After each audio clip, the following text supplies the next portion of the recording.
má foko mi dọ́nà ọjọ́ kan nìyẹn máa ń kó. Gbajúmọ̀ òṣèrébìnrin tíátà ilẹ̀ wa ìyẹn Ìyábọ̀ Òjó ti jáde tán.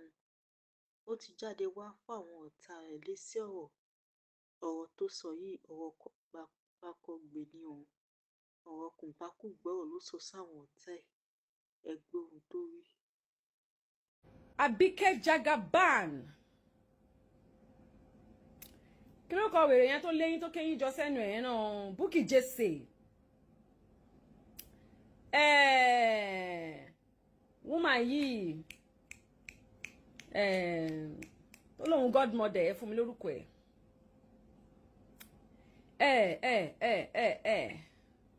gbogbo yín pátápátá tẹ kóra yín jọ. Oh my God, what do I want to do with this woman's name? Somebody should remind me. tó lóun godmother gbogbo yín pátápátá. Bukky Jesse mo pa àwọn lawyers mi ní London. Mo sọ fún pé mo sì fẹ́ ṣe case but wọ́n ní pé ò lówó lọ́wọ́ pò bro. Wọ́n ní ilé council flat ló ń gbé. Pé so tí bá sùn èmi gan ni máa sanwó lawyer mi ready láti náwó. So tí bá sùn èmi ni máa sanwó torí o kò máa declare by bankrupt èmi Iyabo irọ́ mo níyè mo gbé o. Pẹ̀lú bó ṣe ń ru ẹrù sáyà yẹn tó máa ń ṣe gbára mo tẹ̀rọ pé lọ́wọ́lọ́wọ́ aṣọ mi kankan. This year we not go grieve for each other. Bukky Jesse shiny ẹ̀dọ̀ sí ní ẹ̀nà council flat ló ń gbé ràn. Wọ́n bú ẹni now. How many hours ló ń ṣe tó lọ nù dé ó ló ń ṣe kí òun tọ́jú àwọn ọ̀rẹ́ you know. Lọ́wọ́ náà wọ́n fẹ́ máa bá mi sọ̀rọ̀ wọ́n bá o. Àbọ̀ Nàìjíríà tí ìlú òyìnbó bá gbé ẹ̀ka túnlé ayé ẹ̀ ṣe. Bukky Jesse lẹ́yìn ṣàmúgà wọ́n lọ sọ pé ó fine jù mí lọ aṣọ fẹ́ kú ni ẹ jẹ́ ká ṣe competition now ẹ jọ ń torí ọlọ́run ìwọ bá o ràdàràdè àbí rànràn ẹ̀ tó bá yẹ kó dáa jù mí lọ ní tòótọ́ x ẹ̀ ò ní pick me over you ó tún sóúnjẹ orí bó tún ní kó sóúnjẹ kó gbóúnjẹ wá fún wa ká jẹ bó sọ fún mi pé àwọn ọmọ tó máa bá òun sóúnjẹ ní ẹ èmi ò mọ̀ pé òun sóúnjẹ wọ́n tún ń la ẹ̀rìn ńlá kọlà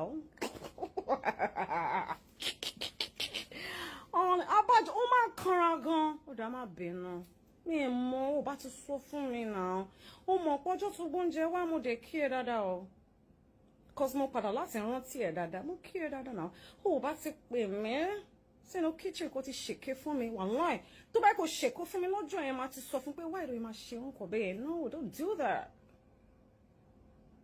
Lọ bẹ̀rẹ̀ mi dáadáa lọ́wọ́ máa sọ fún ẹ láńlẹ́dì náà ń pè mí.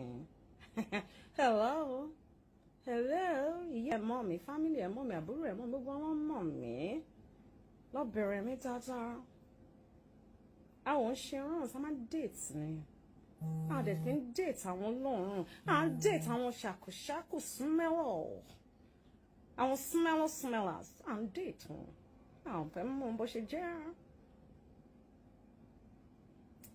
Tí bá dákẹ́ fún yín mo kàn fẹ́ respect yín ni cause máa wò pé ẹ ń ṣe tìyín ni kò ń ṣe pé bóyá mo ṣọ̀dẹ̀ kan àbí mo bẹ̀rù yín kan nígbà Mohbad case tó jáde tó ń fẹ́ fún bẹ́ẹ̀ ni tó gún lábẹ́ wèrè mi ò bí àwọn gún ẹ lábẹ́ wèrè and I'm gonna tell you for true for a fact the only problem that you have is you lack love. You need love in your life. You need someone to love you and hold you and squeeze you so that every bitterness in your body will disappear. You lack love, girl. Honestly, you lack love. There's no single love in your life. And that is why you're behaving the way you are. Adelebe ba Daddy Mohbad sọ̀rọ̀ kò fẹ́. A lè bá wọn sọ̀rọ̀ náà wọ́n lè fẹ́ o, you know. He can marry you. You know, only help situation here because the way you are so aggressive, I am so, you know, passionate about you. Moreover, but mo gbọ́ pé o lówó lọ́wọ́ o ń gbé castle flat, o ní nǹkankan. Pẹ̀lú bó ṣe ti fi ṣe nǹkan àlejò tó because àwọn tó ń mọ̀ ẹ́ dáadáa wọ́n ti fún ẹ wọ́n break down kó lè bá wọn kí mo mọ̀ ẹ́ gan wọ́n ní church kọ́kàn lọ́wọ́ lé ẹ kúrò ńbẹ̀ mo mọ̀ story ẹ gan ó pọ̀ gan but you know. wàá rí pé mi ṣe story lórí Facebook, mo ń ṣe lórí Instagram, space tèmi rèé. Mi ì dẹ̀ parọ́, mi ò rárá bù fún yàn, mo mọ story ẹ̀ dáadáa délẹ̀. Mo mọ everything nípa ẹ̀, wọ́n ti fún mi breakdown ẹ̀, but mi ì lè bẹ́ẹ̀ ṣe case. So ó máa pariwo láti ìsìndé nurse àwọn aláàmì ẹ̀ lè dá lọ́rùn mọ́. Lẹ́yìn eléyìí tí mo ti ṣe fún yìí, mo ò ní dẹ́ lóhùn mọ́ because mi ò lágbára láti, láti waste owó fẹ́ tó lówó. Man, like, ó mọ̀ pé irú Liz tájọ́ ń fà ó lówó ni, ó lówó mo lówó, ó gánú ayé mo gánú ayé. So irú èèyàn bẹ́ẹ̀ yẹn mo lè bá fa kẹ́sì ìwọ gangan ló yẹ ká máa pè ní ṣẹ̀pẹ̀ pọ̀npọ̀n ṣẹ̀pẹ̀ búnbùn ṣẹ̀pẹ̀ gbọ̀ngbọ̀n. Ó ní kankan empty barrel ní ariwo ló ń pa. Tí ẹ̀rọ ló ṣe máa sọ pé kọ́ wá sí ẹ kọ́ sọ bọ̀ pé kò lówó lọ́wọ́. Ó mọ ìjọba kan ló máa bẹ́ẹ̀ gba lọ́yà. In fact, ó gangan. Oh, my leg, gan. Oh, ní kọ́bọ̀ lọ. Tá bá find ẹ guilty gan. Ó kàn máa lọ ṣe wàdé ni. Ẹni ẹ ló máa forí kó gbogbo bills mi rẹ̀ láti waste owó. Mo ní bùkátà gan. Ó dẹ̀ máa níbi tí mi máa ń náwó tí mi sí. Mi waste owó. Bó ṣorí ìwọ problem tó ní pẹ̀lú mi. Mo ti máa ń gbọ́ tipẹ́tipẹ́. Wọ́n máa ń wá fún mi. In fact, ọjọ́ tí mo bèrè pẹ́ gan ni àmọ́ sọ̀rọ̀ ẹ̀hún kíni kan ọ̀yẹ́. Mo máa wọ̀ pé kí ló dé, kí ló ṣẹlẹ̀. Hello, wo people try and check people that have issues with me, most especially women. It's because they lack the kind of charisma that I have. They lack the kind of finesse that I have. They do not understand why Iyabo carries her shoulders so high. Why is it all about her? It's jealousy. It's just plain jealousy. Because if you ask this lady, I have done nothing.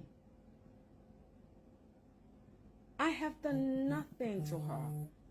That lady called Bookie JC on social media, I have done absolutely nothing. Even the day she said she met me in London, I didn't even know if she was the one. I didn't remember. I had to ask 1,001 people because I didn't get it.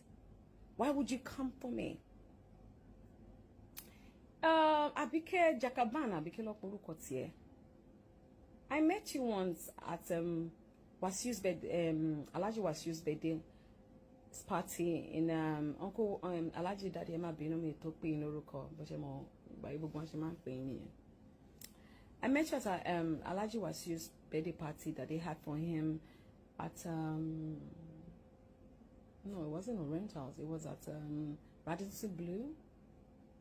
And I greeted you well. I greeted you well. I didn't know you. I've not done. Even though I have heard you've said a lot about me, you've come for me several times. But I still saw you. I still greeted you very well. I don't care.